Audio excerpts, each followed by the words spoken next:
నమస్తే, good morning. Welcome to ANN special news. ప్రధానంగా good morning with Narsaiah తాత. ఈరోజు నర్సయ్య తాత కొంచెం విరామం తీసుకున్నారు, నేను వచ్చాను. ఈరోజు ప్రధానంగా ఏ పేపర్లో ఏ వచ్చాయో ఒకసారి చూద్దాం. మన ప్రధానంగా దినపత్రిక మహా పేపర్కి వెళ్దాం. ముందుగా మహా పేపర్లో చాలా కీలకమైనటువంటి అంశాలు ఈరోజు ఉన్నాయి.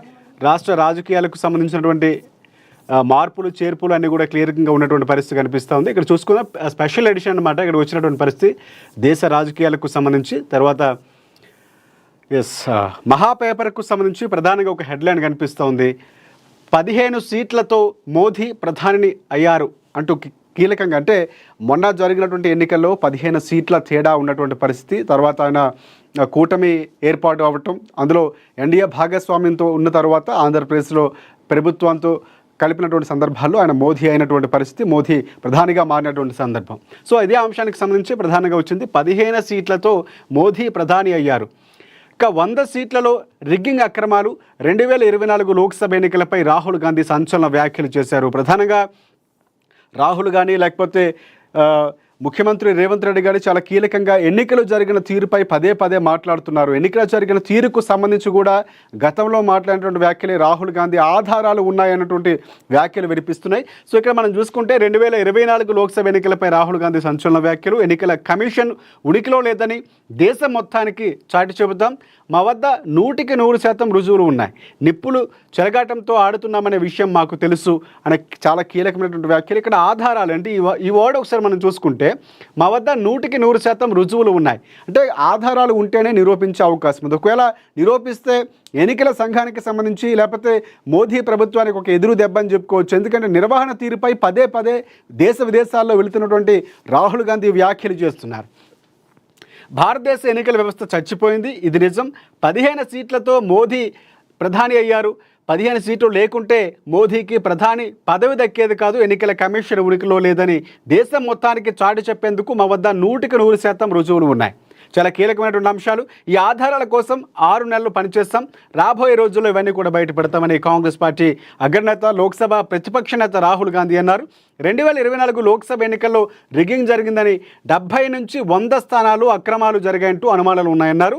ఢిల్లీలోని విజ్ఞాన భవన్లో కాంగ్రెస్ పార్టీ లీగల్ సెల్ నిర్వహించినటువంటి constitutional challenge perspective and pathways అనేటువంటి సదస్సులో ఇక 2024 సంబంధించిన సదస్సు జరుగుతుంది. అందులో రాహుల్ ప్రసంగించారు. లోక్సభ ఎన్నికల్లో ఎలా రిగ్గింగ్ జరుగుతుందో రాబోయే రోజుల్లో నిరూపిస్తామన్నారు. ఇక్కడ చాలా కీలకం. ఎన్నికల సంఘం పదే పదే ఈ అంశానికి సంబంధించి కొన్ని వ్యాఖ్యలు చేస్తుంది. అవకాశం లేదు రిగ్గింగ్ చేయడానికి, కానీ లేకపోతే ఓట్ల మార్పుకు సంబంధించో లేకపోతే ఒక పార్టీకి అనుకూలంగా బ్యాలెట్ బాక్స్ తయారు చేయడం కుదరదని ప్రాక్టికల్గా ప్రయోగాత్మకంగా చూపించే ప్రయత్నం కూడా చేసింది. కానీ రాహుల్ గాంధీ ఆధారాలు ఉన్నాయి, 100% రుజువు చేసే ఆధారాలు ఉన్నాయని చెప్పడం చాలా కీలకంగా మారింది. సో ఇక్కడ భవిష్యత్తులో ఒకవేళ అదే జరిగితే కనుక చాలా కీలకం కాబోతుంది. ఎందుకంటే మోదీ ప్రధాని అవ్వటం ప్రధానంగా ఆరోపణలుగా వినిపిస్తుంది. ఏపీలో కూడా 2 సార్లు గెలిచిన గతంలో 151 సీట్లతో వచ్చిన జగన్మోహన్ రెడ్డికి అదే ప్రశ్న ఎదురైంది. అప్పుడు ముఖ్యమంత్రిగా ఉన్నటువంటి ఆ సందర్భంలో కూడా వివరించారు. సో ఇక్కడ మీరు రిగ్గింగ్ చేశారు, లేకపోతే మాకు ఎన్నికల తీరుపై కొంత అనుమానాలు ఉన్నాయని గెలిచినటువంటి పార్టీపై ఓడిపోయిన వారు చెప్పినటువంటి సందర్భం. మొన్న కూటమి ప్రభుత్వం ఘన విజయం సాధించింది. స్ట్రైక్ రేటు 11 సీట్లు మాత్రమే. గతంలో 151 సీట్లు వచ్చినటువంటి వైసీపీ 11 సీట్లకు పరిమితం అవడం కూడా కొంతవరకు అనుమానాలకు తావిస్తూ చాలామంది అభిప్రాయాలు వ్యక్తం చేశారు. కానీ ఎన్నికల సంఘం అలాంటి సందర్భాలు ఎక్కడ ఉండవు, ఆ ఓట్ షేర్ అలాగే ఉంటుంది, ఎక్కడ కూడా అలాంటి మార్పులు లేవని చెప్పే ప్రయత్నం చేసింది. కానీ ఇక్కడ రాహుల్ వ్యాఖ్యలు కీలకం ఉన్నాయి, రుజువులు ఉన్నాయి 100కు 100%. సో ఒకవేళ ఆ రుజువులు ఉంటే చట్టసభల్లో నిరూపితం అయితే మాత్రం ఒక ఎదురు దెబ్బని మాత్రం ఖచ్చితంగా చెప్పుకోవచ్చు. మనం నెక్స్ట్ మరొక అంశం చూద్దాం. ఇక్కడ ఈ అంశానికి సంబంధించి ఏజ్ లిమిట్ మోదీకి వర్తించుదా? ఇప్పుడు ఏదైతే ఈ అంశం అనేది చాలా కీలకంగా మారుతుంది. ఎందుకంటే మోహన్ భగవత్ ఆర్ఎస్ఎస్ చీఫ్ ఆయన కూడా మొన్న ఇదే వ్యాఖ్యలు చేస్తే నిజంగా మోదీకి సంబంధించినటువంటి వ్యాఖ్యలైనా, మోదీకి నేరుగా చెప్పే ప్రయత్నం చేస్తున్నారు అన్నటువంటి వ్యాఖ్యలు వినిపిస్తున్నాయి. మోదీని దించుతాం, రాహుల్ను ప్రధాని చేసి తీరుతాం, ఢిల్లీలో ముఖ్యమంత్రి రేవంత్ రెడ్డి. ఇక తెలంగాణ ప్రజల పక్షాన్ని చెబుతున్న రాహుల్ గాంధీని భారత ప్రధాని చేసి తీరుతామని సీఎం రేవంత్ రెడ్డి అన్నారు. ఇక శనివారం ఢిల్లీలో ఏఐసీసీ ఆధ్వర్యంలో కాంగ్రెస్ పార్టీ వార్షిక న్యాయ సదస్సు జరిగింది. రేవంత్ రెడ్డి ఈ కార్యక్రమంలో పాల్గొని ప్రసంగించారు. ప్రధానంగా ఆ ఛాన్స్లను కూడా రాహుల్ గాంధీ వదులుకున్నారని, కానీ వచ్చే ఎన్నికల్లో కాంగ్రెస్ పార్టీ విజయం సాధిస్తున్నట్టు రాహుల్ గాంధీ దేశ ప్రధాని అవుతారని జోష్యం చెప్పారు. 75 ఏళ్లకు పదవి నుంచి దిగిపోవాలని ఆర్ఎస్ఎస్ చీఫ్ మోహన్ భగవత్, ఇందాక మనం మాట్లాడుకున్న అంశం, మోహన్ భాగవత్ చెప్తున్నారని. కానీ ప్రధాని సీటు వదులుకోవడానికి మోదీ ముందుకు రావటం లేదు.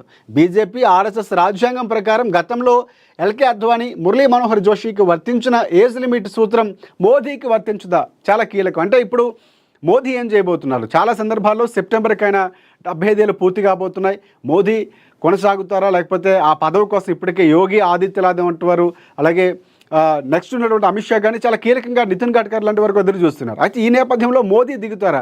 బీజేపీ ఎక్కడ కూడా అలాంటి ప్రకటనలు చేయట్లేదు, అడిగే ధైర్యం కూడా ఎవరికి లేదు. ఎందుకంటే మోదీ చరిష్మాతోనే బీజేపీ ఈరోజు అధికారంలోకి వచ్చింది. సో దేశ విదేశాల్లో ఇంత మోదీ స్టామినా, అంటే బీజేపీ అనే ఒక స్టామినా, ఒక గుర్తు ఉన్నా కూడా మోదీ అనే స్టామినాతోనే భారతదేశం వెళ్తుంది అన్నటువంటి పూర్తి స్థాయిలో ప్రచారం జరుగుతుంది. ఆ దిశగానే మోదీ వెళ్తున్నారు. ఇలాంటి సందర్భంలో మోదీ ఒకవేళ మార్పు జరిగితే ఎలాంటి సందర్భాలు ఉండబోతున్నాయి, ఎలాంటి అనూహ్య పరిణామాలు చోటు చేసుకోబోతున్నాయని చాలా కీలకం. ఇక్కడ రేవంత్ రెడ్డి చేస్తున్నటువంటి వ్యాఖ్యలు కూడా ఒక రకంగా వ్యూహాత్మకంగా చేస్తారనే అనుకోవాలి. ఎందుకంటే గతంలో కూడా ఎన్నికలకు సంబంధించి వెళ్ళినప్పుడు ఇక్కడ అసెంబ్లీ ఎన్నికలకు ముందు కూడా అన్ని సీట్లలో సిట్టింగ్లకే మీరు అనుమతి ఇవ్వాలి, సిట్టింగ్లో మాత్రమే దించాలన్నటువంటి వ్యాఖ్యలు రెచ్చగొట్టే ప్రయత్నం చేస్తూ సక్సెస్ అయినటువంటి సందర్భాలు ఉన్నాయి. ఎందుకంటే కేసీఆర్ని సూటిగా ప్రశ్నించడంతో నీకు దమ్ముంటే, ధైర్యం ఉంటే మళ్ళీ అంతమందిని మళ్ళీ అదే సీట్లో నిలబెట్టు, మళ్ళీ సిట్టింగ్లకు మాత్రం అవకాశం కల్పించు, దమ్ముంటే రా అన్నటువంటి వ్యాఖ్యలు ఏవైతే ఉన్నాయో కేసీఆర్ దానికి కొంతవరకు సీరియస్గా తీసుకున్నారో, లేకపోతే పార్టీ సూచనల మేరకు రేవంత్ రెడ్డి చెప్పిన తర్వాత మార్పులు చేస్తే మాకు నిజంగా బలం లేదు అనుకున్నారో తెలియదు. కానీ ఆ వ్యూహంలో ఆయన కూడా చిక్కుకున్నారు. అలా గెలిచారన్నటువంటి వ్యాఖ్యానాలు చాలామంది విశ్లేషణలు ఆ సందర్భంలో వినిపించాయి. ఇప్పుడు కూడా అలాంటి మోదీకి ఒక రకంగా వ్యూహాత్మకంగానే బీజేపీని ప్రశ్నించే ప్రయత్నం తెలంగాణ ముఖ్యమంత్రిగా రేవంత్ రెడ్డి చేస్తున్నారా? అక్కడ రాహుల్ గాంధీ ప్రశ్నలు కూడా ఈ నేపథ్యంలోనే పొందుతున్నారు. ఎందుకంటే రేవంత్ రెడ్డి మాట్లాడుతున్న మాటలు కూడా చాలా కీలకంగా వ్యూహాత్మకంగా ఉంటాయి. గతంలో మాట్లాడినటువంటి రాజ్యాంగానికి సంబంధించినటువంటి అంశాలు కానీ, లేకపోతే ఇప్పుడు మాట్లాడుతున్నటువంటి అంశాలు, అంటే మోదీని ఎదుర్కోవడంలో చాలా వ్యూహాత్మకంగా అడుగులు వేస్తున్నారా? నిజంగా మోదీ మాటల్లో లేకపోతే రేవంత్ రెడ్డి మాటలు సీరియస్గా తీసుకుంటారు. కానీ కాంగ్రెస్ పార్టీలో లేకపోతే దేశవ్యాప్తంగా చర్చనీయాంశంగా మారే అవకాశం ఉంది ఈ అంశం. అంటే చాలా రోజుల నుంచి మాట్లాడుతున్నారు 70 ఏళ్ల వయో పరిమితో, లేకపోతే బీజేపీ పార్టీ ఆర్ఎస్ఎస్ పెట్టుకున్నటువంటి సిద్ధాంతాలకు సంబంధించినటువంటి అంశాలు మోదీకి వర్తించవా? గతంలో మురళీ మనోహర్ జోషి కానీ, లేకపోతే ఎల్కే అద్వానీ, ఈ విషయాలు కూడా ఎందుకంటే ఎల్కే అద్వానీ గతంలో ప్రధాని అయ్యే అవకాశం ఉన్నటువంటి వ్యాఖ్యానాలు వినిపించాయి. కానీ ఇక్కడ వ్యూహాత్మకంగా రేవంత్ రెడ్డి వ్యాఖ్యలు చేశారా అన్నటువంటి క్లియర్గా కనిపిస్తుంది. చెప్పు తెగిద్దంటూ అనసూయ వార్నింగ్, అంటే అనసూయకు సంబంధించినటువంటి ఒక వార్త కూడా వచ్చింది. సో ఇక్కడ నెక్స్ట్ మనం ఇంకొక వార్త చూద్దాం. చాలా కీలకమైనటువంటి వార్త అని చెప్పుకోవచ్చు. బీసీలకు అండగా ఉంటాం, రాహుల్ రేవంత్ మాయలో పడద్దు, కులగన్న చేయలేదు, ఇద్దరు ముక్కునేలకు రాయాలి.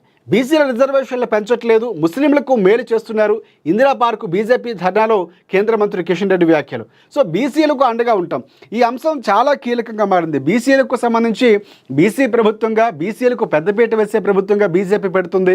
అలాగే బీసీ అక్కడ ప్రధాని మోదీ కూడా ఓబీసీ కేటగిరీలో బీసీగా ఉన్నటువంటి పరిస్థితి. సో ఇక్కడ బీసీ ప్రధానిగా మేమే చేశాం, సో బడుగు బలహీన వర్గాలకు ఇవ్వాల్సిన ప్రాధాన్యతను ఇస్తున్నామని చెప్పి బీజేపీ పార్టీ చెప్తుంది.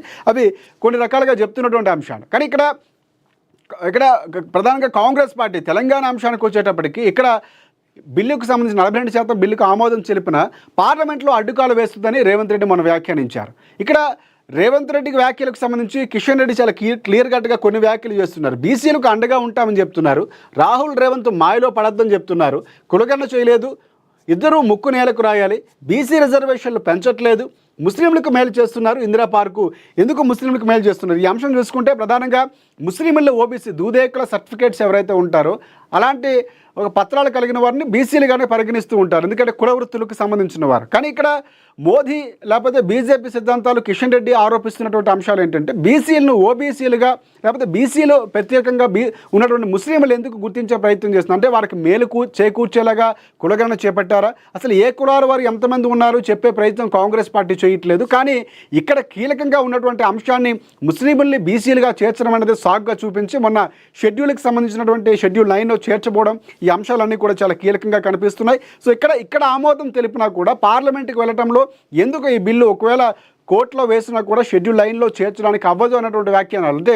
బీజేపీ రామచంద్రరావు అధ్యక్షుడు ఆయన కూడా ఇదే అంశాన్ని ప్రస్తావించారు. ఒక లాయర్గా అడ్వకేట్గా మాట్లాడుతున్నట్టు కూడా చెప్పినటువంటి సందర్భం. అయితే కిషన్ రెడ్డి కూడా ఇదే అంశం నిన్న ఇందిరా పార్కు బీజేపీ ధర్నాలో కేంద్ర మంత్రి వ్యాఖ్యలు చేశారు. రిజర్వేషన్లు అమలు చేయకుండా కేంద్ర ప్రభుత్వం బీజేపీపై బట్ట కాల్చి మీద వేయాలని చూస్తున్నారని కేంద్ర మంత్రి జి కిషన్ రెడ్డి మండిపడ్డారు. కాంగ్రెస్ పార్టీ కామారెడ్డి డిక్లరేషన్లో 100 రోజుల్లో బీసీలకు 42% రిజర్వేషన్లు అమలు చేస్తామని చెప్పింది, కానీ ఇప్పుడు మోసం చేసింది అన్నటువంటి వ్యాఖ్యలు చేస్తున్నారు. కానీ కాంగ్రెస్ పార్టీ ఒక రకంగా బీసీలకు న్యాయం చేసే దిశగా వెళ్తుంది. స్టెప్ బై స్టెప్ ఒక 3 అంశాలు పెట్టుకుంది. ఒకవేళ అక్కడ అనుకూలంగా లేకపోతే కేంద్రం వ్యతిరేకిస్తే ఏం చేయాలో మాకు తెలుసు, దాన్ని వ్యూహాత్మకంగా వెళుతున్నాం, పార్టీలకు అతీతంగా అఖిల పక్షాలన్నీ కూడా కలిసి రావాలని కాంగ్రెస్ పార్టీ చెబుతుంది. సో ఆ అంశాలకు సంబంధించి వెళ్తుంది. హస్తనయాత్రలో సీఎం హాఫ్ సెంచరీ అంటూ ఒక కీలకంగా వార్త వినిపిస్తుంది. 50 సార్లు ఢిల్లీ వెళ్ళినటువంటి నయా పైసా లాభం లేదు, రాష్ట్రానికి పాలించే సీఎం కావాలి, ఢిల్లీ యాత్ర చేసే టూరిస్టు కాదు, BRS party working president KTR వ్యాఖ్యలు చేశారు. ఇక్కడ రాష్ట్రంతోనూ కేంద్రంతోనూ ఉన్నటువంటి సంబంధాల అంశంలో రేవంత్ రెడ్డి చాలా క్లియర్గానే వ్యవహరిస్తున్నారు. కానీ ఇక్కడ కేటీఆర్ చేస్తున్నటువంటి వ్యాఖ్యలు ఏంటంటే 50 సార్లు ఇప్పుడు దాదాపు 50 సార్లు ఆయన ఢిల్లీకి వెళ్ళారు. సో ఇప్పుడు కూడా వెళ్ళబోతున్నారు. అంటే ఇన్నిసార్లు వెళ్ళా కూడా ఒక నయా పైసా తీసుకురాలేదని కేటీఆర్ వ్యాఖ్యలు చేస్తున్నారు. సో ఇక్కడ రాష్ట్ర ప్రయోజనాల కోసమో లేకపోతే పార్టీ నడుపుతున్నటువంటి తీరుకు సంబంధించినటువంటి అంశాలు మాట్లాడటంలో ఖచ్చితంగా పార్టీ లైన్స్ లేకపోతే ముఖ్యమంత్రిగా వెళ్ళి మాట్లాడినటువంటి సందర్భాలు ఉంటాయి. విభజన హామీల్లో రావాల్సినటువంటి నిధులు లేకపోతే జరుగుతున్నటువంటి పనితీరు, ఇప్పుడు బీసీ అంశాలకు సంబంధించి అన్ని అంశాలపై సంబంధించినటువంటి మాట్లాడుతున్నారు. వ్యక్తిగత ప్రయోజనాల కోసం ఎక్కడ కూడా రేవంత్ రెడ్డి వెళ్ళట్లేదు అన్నటువంటి వ్యాఖ్యానాలు కాంగ్రెస్ పార్టీ నుంచి వినిపిస్తున్నాయి. రేవంత్ రెడ్డి ఏం చేసినా రాష్ట్ర ప్రయోజనం కోసం వెళ్తున్నారు తప్ప స్వప్రయోజనాల కోసమో లేకపోతే మాట్లాడుతున్నటువంటి అంశాలు టూరిస్టులో వెళ్ళే ప్రయత్నం చేయట్లేదని కాంగ్రెస్ పార్టీ నేతలు చెప్తున్నారు. కానీ కేటీఆర్ ఇన్నిసార్లు వెళ్ళి కూడా నయా పైసా తీసుకురాలేదు. కానీ కాంగ్రెస్ పార్టీకి సంబంధించి ఎప్పటికప్పుడు కౌంటర్లు కూడా కేటీఆర్కు అదే స్థాయిలో ఇస్తున్నటువంటి పరిస్థితి కనిపిస్తుంది. మరొక వార్త చూసుకుంటే సబ్ రిజిస్ట్రార్ కార్యాలయాలకు శాశ్వత భవనాలు కార్పొరేట్ స్థాయిలో నిర్మాణాలు, 4 జిల్లాల్లో 9 ఇంటిగ్రేటెడ్ సబ్ రిజిస్ట్రార్ భవనాలు, త్వరలో గచ్చిబౌలిలో భవన శంకుస్థాపనలో ఏర్పాటు, రెవెన్యూ శాఖ మంత్రి పొంగులేటి శ్రీనివాసరెడ్డి అంటూ ఒక వార్త కూడా అక్కడ ప్రచురించారు. అలాగే ప్రధానంగా కాళేశ్వరం అంశం మనం చాలా రోజుల నుంచి మాట్లాడుకుంటున్నాం. కాళేశ్వరం దోషి కేసీఆర్, ప్రభుత్వ సొమ్ము తిన్న వాళ్ళను తిరిగి కక్కిస్తాం, ఈ కారు రేసులో కేటీఆర్ అవినీతి పాల్పడలేదా, టీపీసీసీ చీఫ్ మహేష్ కుమార్ గౌడ్ కీలక వ్యాఖ్యలు చేశారు. అలాగే ఆర్మూర్లో జోరుగా జనహిత యాత్ర, నేడు ఖానాపూర్లో ఫైనల్. ఇప్పుడు ఎవరైతే ఉన్నారో ప్రధానంగా యాత్ర చేస్తున్నటువంటి సందర్భం కనిపిస్తుంది మీనాక్షి నటరాజన్. అందులో పాల్గొన్నటువంటి టీపీసీసీ చీఫ్ మహేష్ కుమార్ గౌడ్ చాలా కీలక వ్యాఖ్యలు చేశారు. కాళేశ్వరం దోషి ఆయనే, కర్తా కర్మ క్రియ అన్నీ కూడా ఆయనే. ప్రధానంగా ఉన్నటువంటి క్యాబినెట్ విషయంలో ఎక్కడ కూడా ఈ అంశాలు మాట్లాడలేదు. సో అక్కడ డిస్కస్ చేయకుండానే జరిగింది. సాయిల్ టెస్ట్ జరిగినటువంటి పరిస్థితి కనిపిస్తూ ఉంది. సో మంత్రుల క్యాబినెట్లో చర్చించారా లేదా అంటే నిజంగా చర్చిస్తే ఓకే చెప్తారా లేదన్నటువంటి అంశాలు పక్కన పెడితే కేసీఆర్ చేసింది ఇంజనీర్లను మాట చెప్పినా కూడా వినలేదు, పెడచెవిని పెట్టారన్నటువంటి వ్యాఖ్యలు వినిపించాయి. సో ఇక్కడ కాళేశ్వరం దోషి కేసీఆర్ అంటే కూడా మరొకసారి చెప్పినటువంటి పరిస్థితి. ఎందుకంటే చూస్తున్నాం చాలా సందర్భాల్లో మోదీ లేకపోతే ఇంకొకరు ఆరోపణలు చేశారు గతంలో కూడా ఇవే అంశాలు. ఎందుకంటే ఈ అంశాల్లో ఉన్నటువంటి పరిస్థితులు ఏవైతే ఉన్నాయో ప్రధానంగా గతంలో చూసుకున్నటువంటి సందర్భాలు లేకపోతే ఇప్పుడు మాట్లాడుతున్నటువంటి విషయాలు చాలా కీలకం ఉన్నటువంటి పరిస్థితి. ఎస్, మరి మరొక పేపర్కి వెళ్దాం మనం. ఎస్, ఈనాడు తీసుకుందాం. ఈనాడులో ప్రధానంగా కీలకమైనటువంటి అంశాలు ఉన్నాయి. ఎందుకంటే ఇందాక మాట్లాడుకున్నటువంటి కాళేశ్వరం అవినీతి జరిగిందన్నటువంటి వ్యాఖ్యానాలు మోదీ వచ్చిన ప్రతిసారి చెప్పారు, కానీ ఎక్కడ కూడా నిరూపితం కాలేదు. కానీ ఇప్పుడు దాదాపుగా ఈఎన్సీలు, మాజీ ఈఎన్సీల్లో దొరుకుతున్నటువంటి డబ్బులు చూసుకుంటే ఏసీబీ దాడుల్లో 1000 కోట్లు దొరుకుతున్నాయి. ఎంత ఎక్కడ సొమ్మిది 1,00,000 కోట్ల అవినీతి జరిగిందని ఇప్పటికే ఆరోపిస్తున్నారు. వాటన్నిటికీ ఆధారాలు కొంత కనిపిస్తున్నాయంటే కనిపిస్తున్నట్లే ఉంది, ఖచ్చితంగా అనుమానం ఉంది. సో ఇక్కడ ఎస్, తెలంగాణ ఒక వార్త కనిపిస్తుంది. తెలంగాణ పోరాట స్ఫూర్తి ఆటల్లో చూపిద్దామని, ప్రపంచంలో పోటీ పడేందుకు నూతన క్రీడా విధానం రూపొందించామని ముఖ్యమంత్రి చేసినటువంటి వ్యాఖ్యలకు సంబంధించి తెలంగాణ స్పోర్ట్స్ కాంక్లేవ్ సందర్భంగా సీఎం రేవంత్ రెడ్డి సమక్షంలో ఒప్పంద పత్రాలు ప్రదర్శిస్తున్నటువంటి గగన్ నారంగ్, మంత్రి వాకిటి శ్రీహరి, చిత్రంలో జితేందర్ రెడ్డి అనేటువంటి చిత్రపటం వేశారు. ఇందులో ఒలింపిక్స్లో పథకాలే మన లక్ష్యం, 2 ఆటల ఆతిథ్యానికి సిద్ధం, సీఎం రేవంత్ రెడ్డి వెల్లడి. కాంక్లేవ్ సందర్భంగా స్పోర్ట్స్ పాలసీ ఆవిష్కరణ.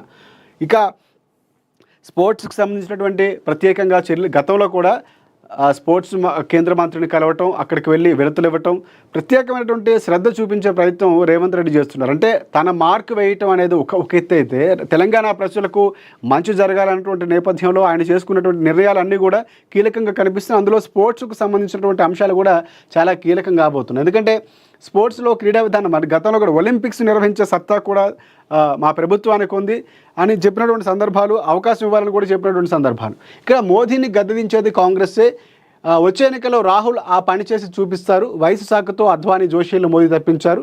ఆయన్ను దించడం ఆర్ఎస్ఎస్కు చేత కాలేదు. కాంగ్రెస్ పార్టీ న్యాయ విభాగం సదస్సులో సీఎం రేవంత్ రెడ్డి. సో ఆ బాధ్యత మేమే తీసుకుంటాం. త్వరలో రాహుల్ గాంధీ ముఖ్యమంత్రి కాబోతున్నారు. సో అలా మోదీని దించే ప్రయత్నం చేస్తామని ఇక్కడ రేవంత్ రెడ్డి చెప్తున్నటువంటి సందర్భం కనిపిస్తుంది. మతపరమైన లబ్ధికే కాంగ్రెస్ పార్టీ నాటకం అంటూ ఎవరైతే కిషన్ రెడ్డి ధర్నాకు సంబంధించినటువంటి అంశాలు 40% రిజర్వేషన్లు బీసీలకే కేటాయిస్తామని క్లియర్ కట్గా భాజపా చెబుతుంది. ఆ చేపట్టినటువంటి ధర్నాకు సంబంధించినటువంటి అంశాలు కూడా రాజకీయంగా వాడుకునే ప్రయత్నం రాష్ట్రాల్లో ఉన్నటువంటి 2 ప్రభుత్వాలు చేస్తున్నాయి, లేకపోతే 2 పార్టీలు చేస్తున్నటువంటి వ్యాఖ్యలు ప్రధానంగా చేస్తున్నారు. ఇక్కడ మంత్రి కొండా సురేఖకు సంబంధించినటువంటి వార్త కనిపిస్తూ ఉంది. మంత్రి కొండా సురేఖపై క్రిమినల్ కేసు నమోదు. కేటీఆర్ పరువు నష్టం కేసులో ప్రజాప్రతినిధుల కోర్టు ఆదేశం. నిన్న ఈ అంశానికి సంబంధించి కేటీఆర్ కూడా స్పందించారు. న్యాయస్థానాలు ఈ విధంగా స్పందించడం సంతోషాన్ని వ్యక్తం చేసినటువంటి సందర్భాలు. ఎందుకంటే గతంలో కేటీఆర్పై ఆమె చేసినటువంటి వ్యాఖ్యలు ఏవైతే ఉన్నాయో, సో ఆ వ్యాఖ్యలకు సంబంధించి ఆగస్టు 21 క్రిమినల్ కేసు నమోదు చేయాలని పోలీసులకు శనివారం ఆదేశించింది నాంపల్లి కోర్టు. కేటీఆర్ ఫిర్యాదు ఊహాగానాల ఆధారంగా ఉందని, సరైన సమాచారం లేదని ఫిర్యాదు చేసినటువంటి పోలీస్ స్టేషన్ పరిధి, ఇతర అంశాలపై సురేఖ తరఫు న్యాయవాది లేవనెత్తినటువంటి అభ్యంతరాలు కోర్టు తోసిపుచ్చింది. కేటీఆర్పై మంత్రి నిరాధార ఆరోపణలు చేశారన్న ఆయన తరఫు న్యాయవాది వాదనలతో ఏకీభవించింది. ఇక కేటీఆర్పై ఆధారాలు లేకుండా చేసినటువంటి నేపథ్యంలో ఈ పెన్ డ్రైవ్కు సెక్షన్ 65B సర్టిఫికేట్ అవసరమైనటువంటి వాదన ఈ దశలో అప్రస్తుతమని, అలాగే విచారణ సమయంలో చట్టపరంగా పరిశీలిస్తామని కూడా న్యాయస్థానం తెలిపింది. పెన్ డ్రైవ్లోని విషయాలను పరిశీలించే దశ ఇంకా రాలేదంటూ కూడా విచారణ సమయంలో చెప్పినటువంటి సందర్భం కనిపిస్తూ ఉంది. సో ఇక్కడ గతంలో సమంతకు సంబంధించినటువంటి అంశాలు, వ్యక్తిగత విషయాల్లో ఆమె చెప్పే ప్రయత్నం చేస్తుంది. కేటీఆర్ డ్రగ్ వాడినటువంటి సందర్భాలు, లేకపోతే ఆ సందర్భాలు ఫోన్ ట్యాపింగ్ అంశాలు, లేకపోతే మాట్లాడుతున్నటువంటి సందర్భంలో నోరు జారారు. తర్వాత ఆమె క్షమాపణ కూడా చెప్పినటువంటి సందర్భాలు ఉన్నాయి. అంటే నేను మాట్లాడినటువంటి కాంటెస్ట్ వేరు, సో ఆ సందర్భం వేరు, మాటల అవసరాలు వేరు అనేటువంటి ఎక్స్ప్లెయిన్ చేసినటువంటి ప్రయత్నం చేస్తున్నా. తర్వాత టీపీసీసీ మహేష్ కుమార్ గౌడ్ కూడా ఒక క్లారిటీ ఇచ్చారు. అప్పుడే ఆయన నూతన అధ్యక్షుడిగా ఎన్నికైన తర్వాత, టీపీసీసీ అధ్యక్షుడిగా అయిన తర్వాత క్లారిటీ ఇచ్చారు. ఆమె చేత మీడియా ముఖంగా చెప్పించినటువంటి దీన్ని రాద్ధాంతం చేయొద్దు అనేటువంటి సందర్భాలు కూడా ఉన్నాయి. కానీ మళ్ళీ ఇదే అంశాన్ని లేవనెత్తే ప్రయత్నం చేస్తుందా అన్నటువంటి వ్యాఖ్యానం వినిపిస్తుంది. కేటీఆర్ ఏదైతే పరువు నష్టం దావా వేశారో ఆ కేసుకు సంబంధించి కూడా ఒక తీర్పు అయితే ఇచ్చినటువంటి పరిస్థితి కనిపిస్తూ ఉంది. సో జీవితాంతం జైల్లో ఉండాల్సినటువంటి పరిస్థితి కనిపిస్తుంది. ప్రజ్వల్కు ఏదైతే యావజ్జీవ ఖైదు అత్యాచారం కేసులో దాదాపుగా 4-5 కేసులు నమోదైనటువంటి పరిస్థితి కనిపిస్తుంది. ఇంట్లో పని మనిషిపై అత్యాచారానికి పాల్పడినటువంటి ఆరోపణలు రుజువు కావడంతో హాసన మాజీ ఎంపీ ప్రజ్వల్ రేవన్న జీవితాంతం కారాగారంలో ఉండాలని బెంగళూరు ప్రజాప్రతినిధుల ప్రత్యేక కోర్టు న్యాయమూర్తి సంతోష్ గజాన్నా హెగ్డే శనివారం తీర్పునిచ్చారు. 11.35 లక్షల జరిమానా విధించి అందులో బాధితురాలికి 11 లక్షల రూపాయలు ఇవ్వాలని కూడా చెప్పారు. సో అత్యాచారాల ఘటనలో కీలకంగా ఆరోపణలు చాలామందిపై వచ్చినటువంటి సందర్భాలు ఉన్నాయి. స్పోర్ట్స్కు సంబంధించో లేకపోతే ఇలాంటి సందర్భాలు జరుగుతూ ఉంటాయి. కానీ ఒక ప్రజాప్రతినిధులు ఇలాంటి కేసుల్లో ఉండటం, నిరూపిత కావటం, జైలు శిక్షలు పడడం అనేది సో అది పరాకాష్ఠగా చెప్పుకోవచ్చు. సో ఇలాంటి విషయాల్లో కొంచెం మహిళలు కూడా ముందస్తుగా ఉండాల్సిన అవసరం ఉందా, లేకపోతే చట్టాలు క్లియర్గా పనిచేస్తున్నాయంటే ఇలాంటి సందర్భాల్లో చట్టాలు తన పని తాను చేసుకొని పోతున్నాయని కూడా మనం అనుకోవచ్చు. సో చాలా ఉత్పత్తులు అమెరికా పోటీదారు కాదన్నటువంటి వ్యాఖ్యలు కనిపిస్తుంది. ఎందుకంటే ట్రంప్ ఈ మధ్య చేస్తున్నటువంటి ఒప్పందాలు, లేకపోతే ఆయన చేస్తున్న టారిఫ్ యుద్ధాలకు సంబంధించి భారత్ చాలా కీలకంగా ఉండబోతుంది. వస్తువు సేవలు ఎగుమతి చేసే వారికన్నా తక్కువ ధరకు అక్కడ దొరకవు. ట్రంప్ సుంకాలతో ఆ దేశ ప్రజలనే పైన ఎక్కువ భారం పడే అవకాశం ఉంది. క్రిస్మస్ నాటికి అంతా తేలిపోతుందని, యుఎస్ మార్కెట్ను పూర్తిగా విస్మరించలేమంటూ కూడా ప్రధానంగా దువ్విరి సుబ్బారావు మాజీ ఆర్బీఐ గవర్నర్ ఎవరైతే ఉన్నారో ఆయనకు చాలా కీలకంగా వ్యాఖ్యలు చేశారు. అమెరికాతో ఒప్పందం కుదరదని, ఆ పక్షంలో ఆర్థిక వ్యవస్థ కూడా ఇబ్బందిలో పడుతుందంటే దాదాపుగా ఇబ్బంది పడే అవకాశం ఉంటుంది అక్కడ అమెరికా. కానీ భారత్కి ఎటువంటి ఇబ్బంది, ఎందుకంటే 3వ ఆర్థిక వ్యవస్థగా విస్తరించబోతుంది. మోదీ కూడా నిన్న మాట్లాడుతూ వారణాసిలో కొన్ని వ్యాఖ్యలు చేశారు, భారత్కి ఎటువంటి ఇబ్బంది ఉండదని. కానీ ట్రంప్ చేస్తున్నటువంటి తీరు, పాకిస్తాన్తో ఇటువైపు మళ్ళీ ఒప్పందాలు చేసుకోవడం, సో ఇక్కడ భారత్పై సుంకాలు విధించడం, బ్రిక్స్ సదస్సులో ఎవరైతే ఉన్నారో వారిని టార్గెట్ చేసే ప్రయత్నం చేస్తున్నారు. అంటే బ్రిక్స్లో కరెన్సీ తీసుకురావాలని ప్రయత్నాలు చేస్తున్నారు, దానికి అడ్డుకట్ట వేసే విధంగా. ఎందుకంటే డాలర్ స్థాయి తగ్గిపోతే ఎక్కడ ప్రమాదంలో పడిపోతా ఉన్నటువంటి ఒక అయోమయానికి గురవుతున్నటువంటి ట్రంప్ భారతదేశం ఎదుగుతున్నటువంటి తీరుని, ఎప్పటి నుంచి ముందు నుంచి కూడా భారత్ ఎదుగుతున్నటువంటి తీరుని ఎప్పుడు కూడా హర్షించినటువంటి పరిస్థితి అమెరికా లేదు. ఇప్పుడు ట్రంప్ వ్యాఖ్యలు లేకపోతే ఆయన భావజాలం, స్నేహం అంటూనే మోదీ నాకు మిత్రుడు అంటూనే భారతదేశం మిత్రదేశం అంటూనే చేస్తున్నటువంటి వ్యాఖ్యలు, టారిఫ్ యుద్ధాలు కానీ క్లియర్ కట్గా కనిపిస్తున్నాయి. మోదీ ఏం చేయబోతున్నారన్నటువంటి వ్యాఖ్యలు కూడా వినిపిస్తాయి. ఎందుకంటే మోదీ యుద్ధ సమయానికి సంబంధించినటువంటి అంశాలు ఏవైతే ఉన్నాయో నేనే ఆపానని ముందు ప్రకటించిన నేపథ్యం నుంచి ఇప్పటి వరకు కూడా పూర్తి స్థాయిలో మోదీ ఎక్కడ కూడా ట్రంప్ పేరు మాట్లాడలేదు. సో ఇవి చాలా కీలకంగా కనిపిస్తున్నాయి. ఈ నేపథ్యంలో దువ్వూరి సుబ్బారావు చాలా ఉత్పత్తుల్లో అమెరికాలో పోటీదారు కాదు, సో ఎటువంటి ఇబ్బంది. అందుకే మోదీ కూడా స్వదేశీ వస్తువులు ప్రమోట్ చేసే విధంగా మన వస్తువులు మనమే కొనవాలన్నటువంటి వ్యాఖ్యలు కూడా క్లియర్గా చేస్తున్నారు. ఇక్కడ ఎటువంటి ఇబ్బంది భారత్కు ఉండదు అన్నటువంటి వ్యాఖ్యలు అయితే మనం తెలుసుకోవచ్చు. సో ఇక్కడ మరొక పేపర్ మనం చూసుకుంటే ఎస్ నమస్తే తెలంగాణ చూద్దాం. నమస్తే తెలంగాణలో చాలా కీలకమైనటువంటి అంశాలు, గురుకులంలో గుడ్డుకారం మాడినటువంటి కిచిడి అన్నటువంటి వార్తలు, లేకపోతే జాబ్ క్యాలెండర్కు పిండ ప్రధానం అన్నటువంటి వార్తలు, ఉన్న ఇల్లు కూల్చుకున్నాక ఇందిరమ్మ ఇల్లు లేదన్నటువంటి వ్యాఖ్యానాలతో ఒక హెడ్లైన్ వేసినటువంటి పరిస్థితి కనిపిస్తుంది. ప్రధానంగా కాంగ్రెస్లో సిగ్గపట్లు, ఫిరాయింపు ఎమ్మెల్యేల సీట్లలో ఉప ఎన్నికలు ఖాయం, టికెట్ల కోసం కాంగ్రెస్లో సిగ్గపట్లు.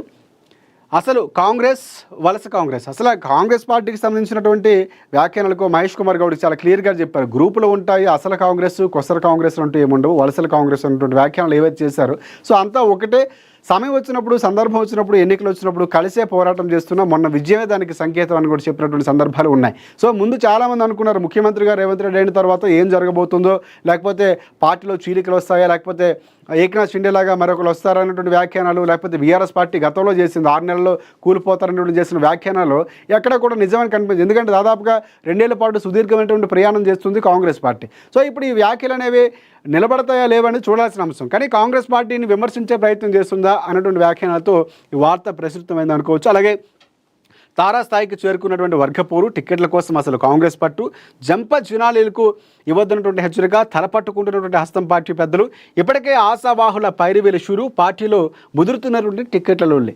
సో ఇక్కడ కాంగ్రెస్ పార్టీ అనేది చాలా పెద్ద పార్టీ, గతంలో చాలామంది కూడా సముద్రం లాంటి పార్టీగా చెప్పుకున్నారు. ఎందుకంటే 75 ఏళ్ల పాటు సుదీర్ఘమైనటువంటి అనుభవం ఉన్నటువంటి పార్టీగా.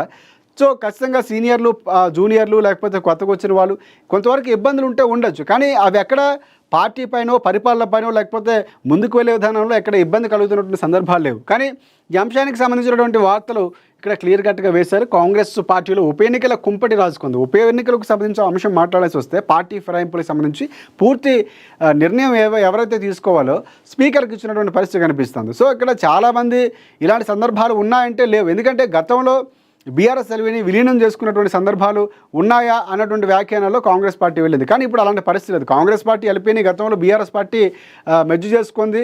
సో అది చట్టబద్ధంగా వెళ్ళేటువంటి అంశాలు అని కూడా కొంతమంది మాట్లాడుతున్నారు. కానీ ఇప్పుడు కాంగ్రెస్ పార్టీ ఆ విధానంగా వెళ్తుందా, లేకపోతే ఏమైనా అలాంటి ఆపరేషన్ షురూ చేయబోతుందా అంటే ఏమో జరిగే అవకాశాలు ఉండొచ్చు. కానీ ఇక్కడ ఎక్కడ కూడా ఉప ఎన్నికలకు ఆస్కారం దాదాపుగా లేదు అన్నటువంటి వ్యాఖ్యానాలు వినిపిస్తున్నాయి. ఎందుకంటే జరిగే అవకాశం ఉందా అంటే ఎందుకు జరగబోతుంది, ఎందుకు జరిగే అవకాశం, ఎందుకంటే స్పీకర్ న్యాయ నిర్ణేతగా ఉండబోతున్నారు. ఆయన నిర్ణయం తీసుకోబోతున్నారు. కాబట్టి స్పీకర్ నిర్ణయంలో మార్పు ఉంటుందా, లేకపోతే పార్టీకి సంబంధించినటువంటి అంశాలు, లేకపోతే ఫిరాయింపులకు సంబంధించినటువంటి అంశాల్లో నోటీసులు ఇచ్చామని చెప్పారు. సో వారికి సంబంధించినటువంటి సమయం వెయిట్ చూశారు. కానీ 3 నెలల్లో ఇక్కడ కోర్టు చెప్పినట్లు వినాలన్నటువంటి వ్యాఖ్యలు ఎక్కడ వినిపించలేదు.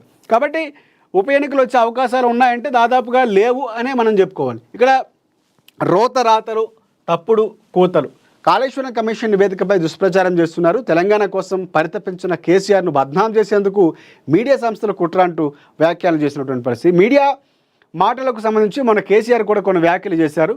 సో ఎక్కడా కూడా కాంగ్రెస్ పార్టీయో లేకపోతే కాకుండా సో ఏమీ తెలియనటువంటి వారు కూడా జర్నలిస్టులుగా మారిపోతున్నటువంటి వ్యాఖ్యానాలు చేశారు. కానీ ఇక్కడ ఈ వ్యాఖ్యలు చూసుకుంటే కాళేశ్వరం కమిషన్ నివేదికపై దుష్ప్రచారం చేస్తున్నారని వ్యాఖ్యలు చేశారు. షీల్డ్ కవర్ నివేదిక వివరాలు వాళ్ళకి ఎట్లా తెలుసు, 3 సార్లు కొట్టుకుపోయినటువంటి పోలవరంపై మౌనం ఎందుకు, 2 పిల్లర్లు కుంగినటువంటి కాళేశ్వరంపై రాద్ధాంతం ఎందుకు చేస్తున్నారు, కేసీఆర్పై ప్రధాని మోదీ, తెలంగాణ ఏపీ సీఎంలు రేవంత్ రెడ్డి, చంద్రబాబు కూడబలుక్కుని దాడి చేస్తున్నారు. కడిగిన ముత్యంలో కేసీఆర్ బయటపడతారు.